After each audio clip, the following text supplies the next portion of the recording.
Madame, mademoiselle, monsieur, bonjour. C'est aujourd'hui le samedi 8 septembre 2018. Je m'adresse particulièrement aux journalistes en France qui s'intéressent aux phénomènes inexpliqués. Alors, le soleil a-t-il dansé, comme certains affirment l'avoir vu, en 1919 à Fatima, au Portugal? J'ai rencontré, il y a pas mal d'années, une femme chrétienne, à la fois profonde, qui m'a rapporté cette histoire avec ses révélations. Et cette femme m'a semblé croire à cette histoire. Pourtant, j'ai depuis appris un certain nombre de choses qui sont très importantes pour l'humanité et auxquelles se sont intéressés avant moi certains spécialistes, dont l'ufologue Christelle Seval, qui a écrit un livre qui me semble très important, La Vierge et les extraterrestres. Et dans cet ouvrage, Christelle Seval revient sur un grand nombre de phénomènes d'apparition de la Vierge Marie, appelées apparitions mariales, et il nous expose sa thèse. Il considère que ces apparitions sont très probablement organisées, mises en scène, avec des moyens technologiques inconnus de nous, par des intrus extraterrestres, qu'il appelle des marionnettistes. Alors, personnellement, en tant qu'ancien contacté par certains extraterrestres qui font des crop circles dans le monde, j'ai été amené à m'intéresser d'une manière plus générale aux activités extraterrestres dans le monde. Et mes conclusions, parce que je suis arrivé à des conclusions en plus de 10 ans d'expérience, de contact, d'investigation, d'études, de très nombreux documents, de centaines de crop circles, d'analyse des crop circles,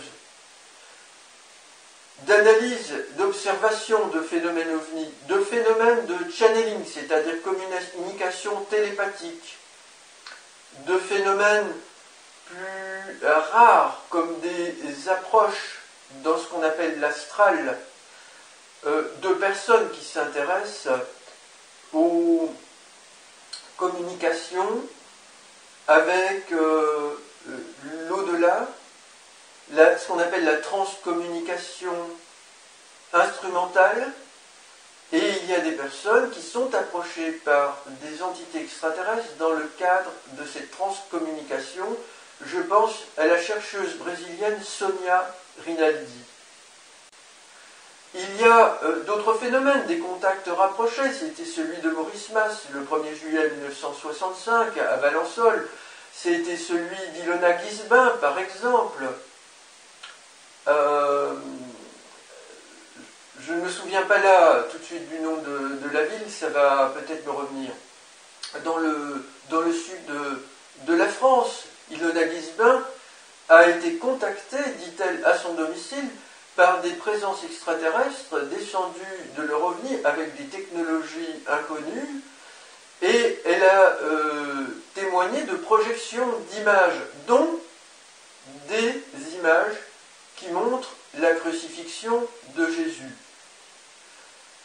Et on ne peut pas dire que Madame Guisbin, comme ça, de but en blanc, a raconté des mensonges. Il y a d'autres témoignages de contact dans le monde. Et les personnes qui veulent s'intéresser sérieusement à ces phénomènes, donc les journalistes, se doivent, pour avoir une approche déontologiquement saine de tout cela, d'étudier les archives et de poser des hypothèses, et non pas de se précipiter, comme je le vois là depuis plusieurs semaines en France. C'est un spectacle déplorable. Des personnes ont fait un canular à Saraltroph, très bien fait techniquement, très bien filmé, avec malice.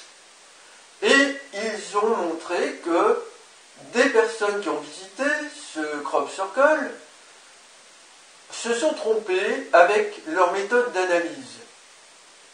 Et moi-même, d'ailleurs, je me suis trompé. Mais je n'ai pas une honte.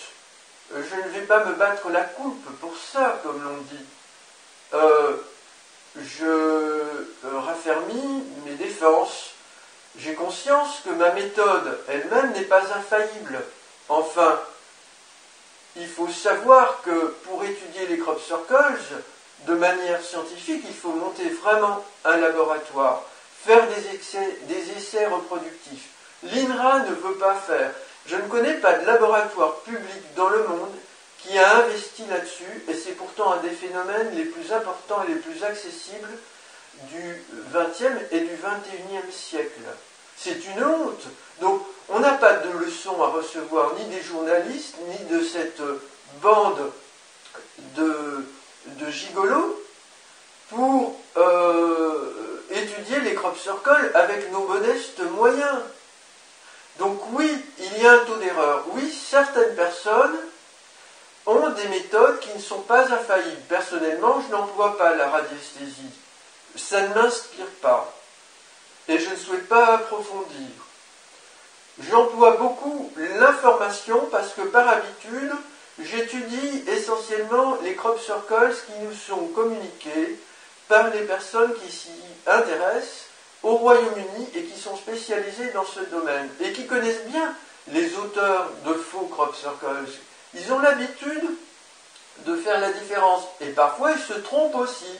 Ils se sont trompés cette année, je vous le dis, avec le crop circle de Saraltroph renseigné par Umberto Molinaro qui lui-même s'est trompé.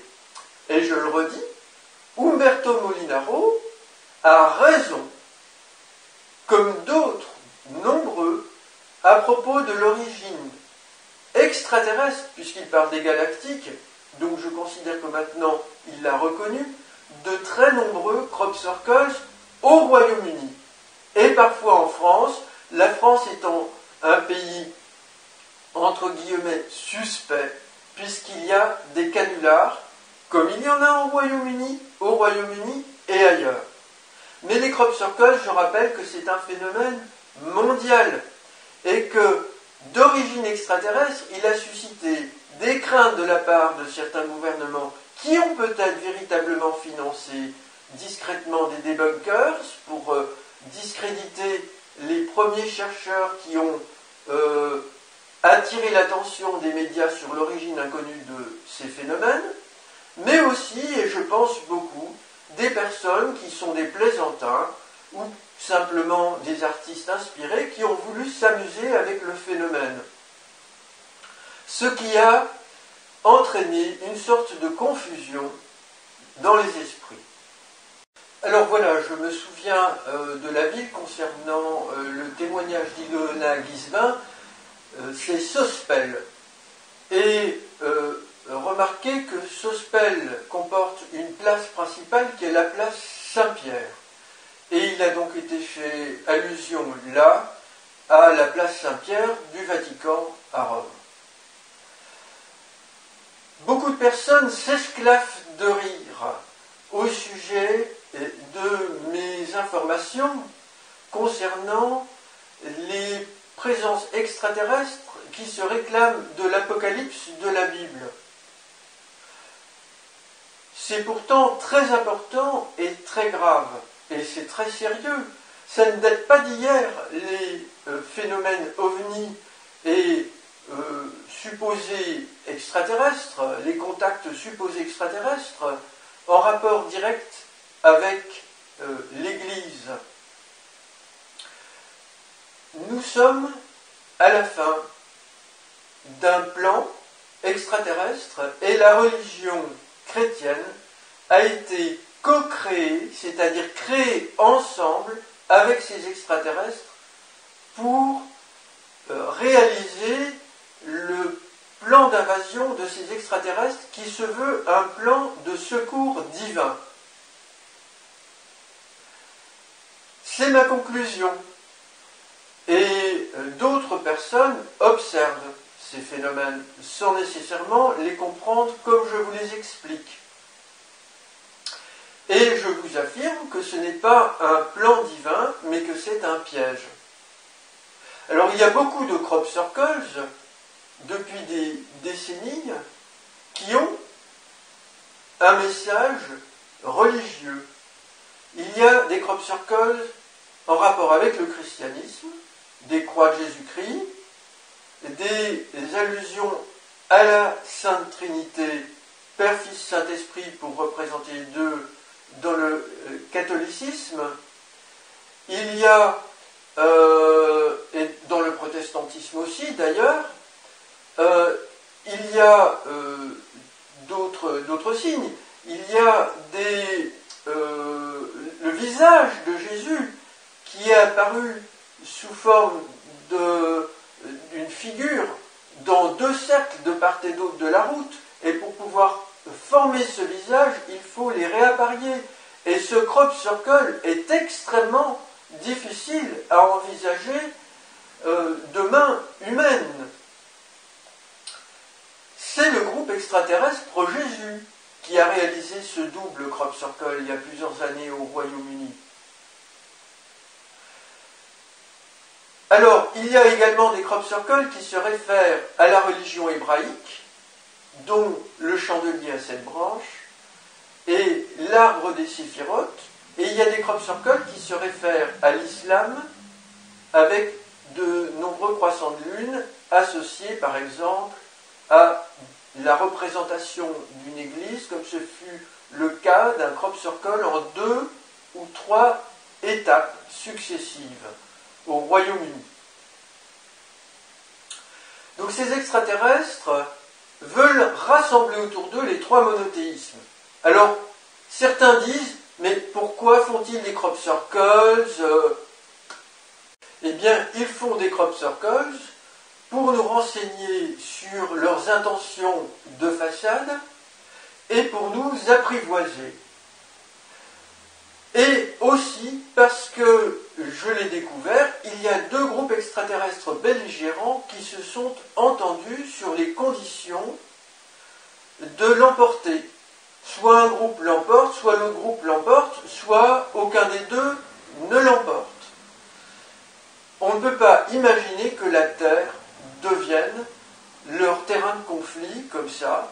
C'est atroce, épouvantable, et c'est une grande faute qu'ils ne veulent pas commettre.